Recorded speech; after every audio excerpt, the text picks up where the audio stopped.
રાધે જય સિયારામ.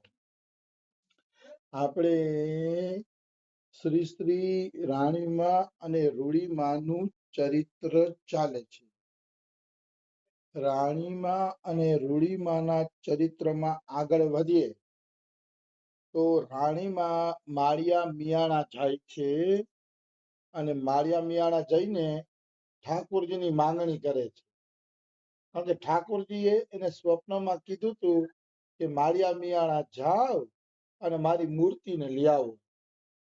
આવો ઠાકોરજીનો જ એને આદેશ થયો હતો, સ્વયં ભગવાનનો જ એને આદેશ થયો હતો. એટલે જ એને માળિયા મિયાણા જવાનું થયું રાણીમાને. તો રાણીમા અહીંયા આવ્યા છે.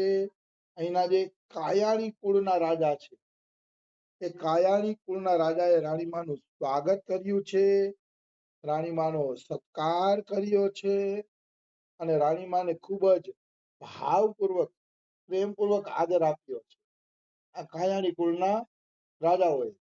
અને રાણીમાને પૂછ્યું કે તમે શા માટે આવ્યા છો?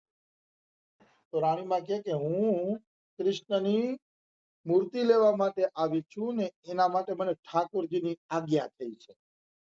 આ માએ રાજા પાસે ખુલાસો કર્યો. હવે કથા આપણે આગળ વધારીએ.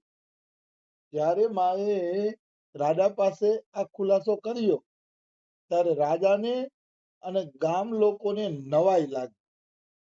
મૂર્તિ લેવા આવ્યા છે એ વાત તો સ્વાભાવિક લાગી કે ચાલો મૂર્તિની જરૂર હશે, મંદિર બનતું હશે તો મૂર્તિ લેવા માટે આવ્યા હશે. એ તો એક સ્વાભાવિક વાત હતી. પણ મોટો વાંધો ઈ હતો કે ઠાકોરજીએ એને સ્વપ્નમાં કીધું, ઈ કોઈ માનવા તૈયાર નહોતું.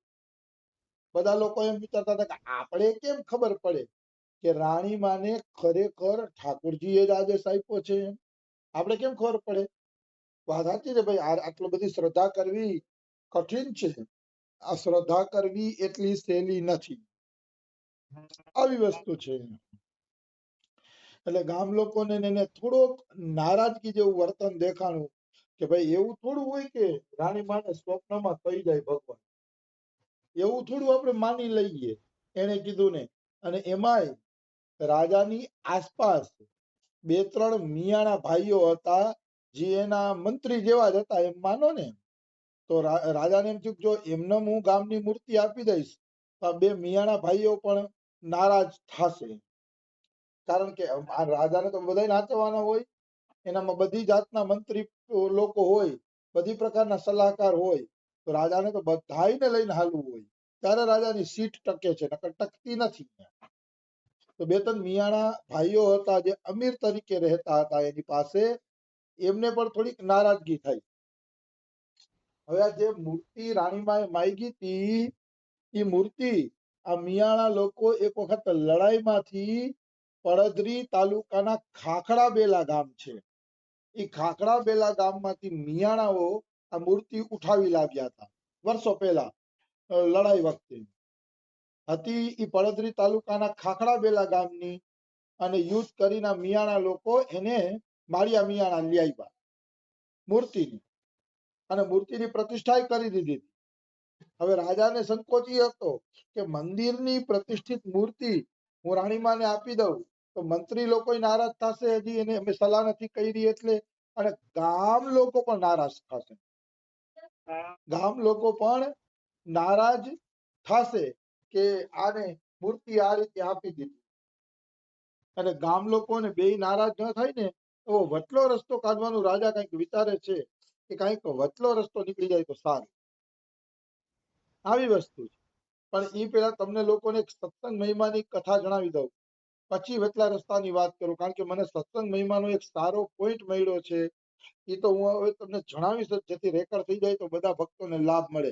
પછી રાણીમાની વાત આગળ વધારું. આ પ્રસંગ હું હમણાં 10 થી 11 ના સત્સંગમાં પણ લેવાનો છું જેથી બધાને લાભ મળે. સત્સંગ પ્રસંગ એવો છે સત્સંગ મહિમાનો કે રૂકમણી દેવી કરીને, રૂકમણીબાઈ કરીને બિહારના ભાગલપુર જિલ્લામાં એ ભક્ત થઈ ગયા છે, રૂકમણીબાઈ છે. અને ભાગલપુરમાં એક મહિલા સંઘ છે જે મહિલાઓને ભેગા કરી અને કીર્તન કરે અને મહિલાઓના વિકાસની પ્રવૃત્તિ કરે એવું એક મહિલા સંઘ છે ભાગલપુરની અંદર, બિહાર જિલ્લો, સોરી બિહાર રાજ્ય, ભાગલપુર તો જિલ્લો છે. તો આજે રૂકમણીબાઈ છે એને ત્યાં નિત્ય પ્રતિ સાંજે સત્સંગ થાય. નિત્ય પ્રતિ એવો એક દી ખાલી ન જાય કે ત્યાં 1 કલાક માટે સત્સંગ ન થાય. નિત્ય પ્રતિ કંઈક ને કંઈક રાણી રૂકમણીબાઈ સત્સંગની વ્યવસ્થા રાખે. તો રૂકમણીબાઈ તો વૃદ્ધાવસ્થામાં પહોંચી ગયા હતા એટલે હાલના સત્સંગમાં આવતા નહીં. હાલના સત્સંગમાં બહુ હાજરી આપતા નહીં એટલે એ પોતે ના આવતા. તો એક વખત હતું દિવાળીનો દિવસ હતો. દિવાળીનો દિવસ હતો ને એટલે બહેનોએ વિચાર્યું કે આજ તો દિવાળી છે, બધા પોતપોતાના ઘરે દીવડા ને એવું કરતા હશે, ફટાકડા ફોડતા હશે, એટલે આજ સત્સંગમાં ઓછા બહેનો થાશે. એટલે એ લોકોએ શું કર્યું, રોજ તો આખા રૂમમાં દરી પાથરી દેતા, આખા રૂમમાં દરી પાથરતા, પણ એને એમ હતું કે આજ તો 5-6 જણા બહેનો જ આવશે એટલે એને એક ચટાઈ પાથરી દીધી, નાનકડી ચટાઈ જેવું એવું નાનકડું ચાદર જેવું પાથરી દીધું. આજ ક્યાં જાજા માણસો થવાના છે, 5-6 થાશે, બાકી તો બધા દિવાળી કરતા હશે. તો 5-6 બહેનો આવ્યા 5-6 બહેનો જ ખરેખર 5-6 બહેનો આવ્યા, સત્સંગ ચાલુ થયો. અડધા સત્સંગે રૂકમણીબાઈ ઉપરથી હાકલ મારી કે એ કોઈ છે હાજર? તો કે હા હા અમે હાજર છીએ. તો કે આજે કેમ દરી તમે બિછાઈ બી નથી? કે માં આજે 5 જ જણા સત્સંગમાં થયા, અમને ખબર હતી દિવાળી છે એટલે કોઈ આવવાના નથી એટલે અમે દરી પાથરી નથી. તો કે અરે મૂર્ખા, મને અહીંયા ઉપર બેઠા બેઠા દેખાય છે કે દેવતાઓ, દિવ્ય જીવો, દિવ્ય ઋષિ મુનિ જે કાંઈ છે દિવ્ય બધા કથા સાંભળવા આવ્યા છે, અને અહીંયા બેસવાની વ્યવસ્થા નથી ને તો આટા ફેરા કરે છે કે અમારે ક્યાં બેસવું, અમને જગ્યા તો આપી નથી બેસવા માટેની. તમે હું સમજો છો કે સત્સંગમાં ખાલી બહેનો જ આવે છે? બહેનો નહીં, દિવ્ય લોકના જીવો પણ આ સત્સંગ સાંભળવા માટે આવે છે. આવું રૂકમણીબાઈએ કીધું. કહેવાનો ભાવ છે કે કથા વખતે દરી બિછાવી જોઈએ, ભલે 2 જ માણસ બેઠા હોય, કારણ કે કથા સાંભળવા માટે દેવતાઓ, ઋષિ મુનિઓ ને અલૌકિક જીવો પણ આવતા હોય છે. આપણે એની ખબર નથી, આપણે એની જાણ નથી.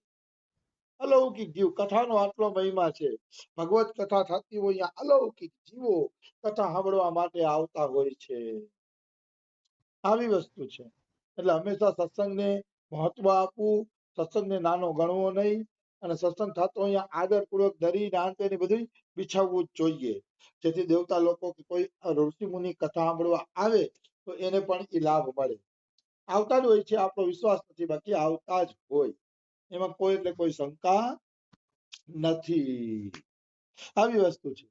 હવે રાણીમાં રૂડીમામાં આગળ વધીએ તો રાજા થોડુંક એવું બોલે છે કે માતાજી ભલે આવ્યા, ઠાકરે આજ્ઞા કરી હોય કે તો આપ ખુશીથી મૂર્તિ લઈ જઈ શકો છો, કારણ કે ઠાકરે આજ્ઞા કરી હોય તો હવે અમારાથી કાંઈ બોલાય નહીં, કારણ કે ઠાકર તો અમારા કુળના મતલબ વડવા છે, અમે ઠાકુરજીના કુળના જ છીએ. કાયાણી રાજપૂતના રાજાએ એમ કીધું. પણ માં એક પ્રશ્ન છે, તો કે શું? તો કે જો એમને એમ મૂર્તિ આપી દઉં ને તો મારી પ્રજા છે ને નારાજ થાય, અને ન આપું તો આપ જેવા ભક્તને દુઃખ લાગે, એટલે છે ને મારે થોડીક મૂંઝવણ છે, મારી સ્થિતિ તો સુડી વચ્ચે સોપારી જેવી છે, હવે તમે જેમ કહેતા હોય એમ હું કરું, કાંઈક એવો ઉપાય કાઢો કે મારી પ્રજા નારાજ ન થાય અને ભગવાને ખુશી ખુશી તમને મળે તો તમે નારાજ ન થાવ. આ તેને કઈ ક્યારે કઈક વટલો રસ્તો મારી કાઢો. બીજું તો હું તમને શું કહું, તો એક ભક્તનું લક્ષણ આવું જ હોવું જોઈએ. એક ભક્તનું લક્ષણ આવું જ હોવું જોઈએ કે રાજાજી હું કોઈને દુખી કરીને મૂર્તિ લેવા નથી આવી. આ રાણીમાં જો ભક્તના લક્ષણ આવા હોય, એ ભગવાનને લેવા ગયા છે અને આદેશ થયો છે, તો એને રાજાની સ્થિતિની ખબર છે કે ભાઈ રાજા તો સુડી વચ્ચે સોપારી જવું છે, તો બિચારા એને દુઃખ ન થાય એવું કરવું જોઈએ. એટલે કે છે કે હું કોઈને અહીંયા દુખી કરવા આવી નથી કે, અને હે રાજાજી તમારી લાચારી હું પણ સમજુ છું. વાસ્તવમાં તમારી લાચારી વ્યાજબી છે, સુંદર છે, સરસ છે, હું એ લાચારીને સમજુ છું. એટલે ચિંતા ન કરો, આપણે મળીને કઈક માર્ગ નક્કી કરીએ, મળીને એવો માર્ગ નક્કી કરીએ કે કોઈને મન દુઃખ પણ ન થાય અને રસ્તો પણ નીકળી જાય. જો આ સાચા ભક્તનું લક્ષણ છે, હંમેશા એવો રસ્તો કાઢશે કે બધાને સુખ મળશે. બધાને દુઃખ આપે એ ભક્ત ન કહેવાય, બધાને ઉદ્વેગ આપે એ ભક્ત ન કહેવાય, બધાને દુઃખી કરે એ ભક્ત ન કહેવાય. ભક્ત હંમેશા એવો રસ્તો કાઢશે કે બધાયનું મંગલ થશે, બધાયનું ભલું થશે અને બધાય સુંદર રીતે પોતપોતાનું ભજન કરી શકે એવો રસ્તો કાઢે એનું નામ ભક્ત. ભક્ત કોઈ દી એવો રામાયણમાં કીધું ને, એહિસન હઠ કર્યું પહેચાની, સાધુ તે હોય નહીં કારજ હાની. વિભીષણને ખબર પડી જ ગઈ, પેલા હનુમાનજીને ખબર પડી જ ગઈ કે વિભીષણ રામ રામ બોલ્યા છે તે રામ ભક્ત છે, એટલે આની હારે તો હું હઠ કરીને ઓળખાણ કરીશ, કારણ કે સાધુ તે હોય નહીં કારજ હાની. સાધુથી જો કોઈનું કામ બગડે, સાધુથી જો કોઈનું કાર્ય બગડે તો સાધુ જ નથી. સાધુથી હંમેશા બધાના કાર્ય સિદ્ધ થાય, કોઈનું કાર્ય બગડે નહીં, બગડે એ સાધુ કહેવાય નહીં. આવી વસ્તુ છે. એટલે રાણીબા એમ કે છે કે તમે ચિંતા ન કરો કે હું મૂર્તિ લેવા તો આવી છું, પણ બધાને સુખ થશે એ પ્રમાણે જ આપણે રસ્તો કરશી, કોઈને દુઃખ થાય એવું આપણે કરશી નહીં. પણ રાણીબાએ વળી એમ પણ કહી દીધું કે પણ એક વાત યાદ રાખજો રાજાજી, રાજકોટ મુકતા પહેલા મેં ગણતરી જ કરી લીધી છે કે કાર્યમ સાધ્યામી વા દેહમ પાત્યામી. કાં તો હું મારું કાર્ય સાધીશ અને કાં તો મારા દેહને છોડી દઈ શકીએ. પણ કે હું કોઈ દી કે છે ને મૂર્તિ લીધા વગર તો નહીં જ જાઉં, આ તો મારો અટલ નિશ્ચય છે. બરાબર, રસ્તો એટલો કાઢશી કે બધાને સુખ મળે, પણ એટલું યાદ રાખજો, મૂર્તિ લીધા વગર હું નહીં જાઉં. કાં તો મારું કાર્ય સાધીશ, કાં તો દેહ છોડી દઈશ. આ સંસ્કૃતનું વાક્ય પ્રખ્યાત છે, કાર્યમ સાધ્યામી વા દેહમ પાત્યામી.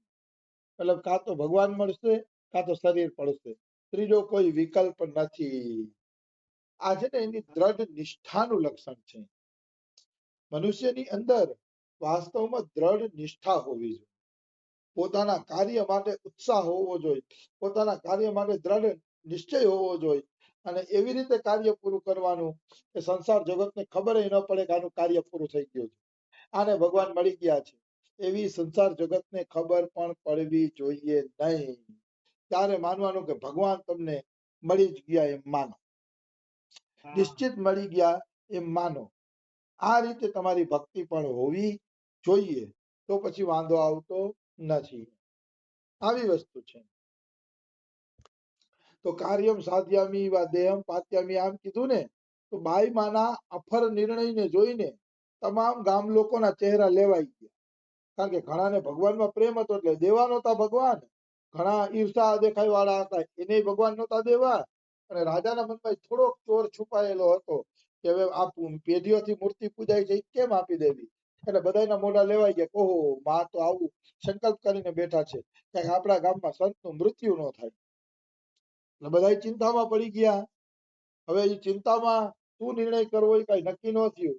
એટલે અંતે રાજાએ જ કહી દીધું કે માં હવે છે ને આ બહુ મોટો પ્રશ્ન થઈ ગયો છે કે, અને મારે શું કરું શું ન કરું મને ખબર નથી, તો કે મને એક દીનો મોકો આપો તો હું ઘરે જઈ અને વિચાર કરી અને પછી આ પ્રશ્ન ઉપર કંઈક વિચારવું. તો મહેરબાની કરી તમે મને વિચારવાનો મોકો આપો. તો રાણીમાં કે ખુશીથી વિચારી લ્યો રાજા, એક દી નહીં 2 દી લઈ લ્યો, પણ મૂર્તિ તો તમારે આપવી જ પડશે, એના વગર હું નહીં જાઉં. રાજા હસીને કહે હા માં હા, તો ધૈર્ય તો રાખો, મને વિચાર તો કરવા દો, પછી હું તમને મૂર્તિ આપવાનો પ્રયત્ન કરું છું. આ રીતે રાજાએ પોતાનો પિંડ છોડાવ્યો.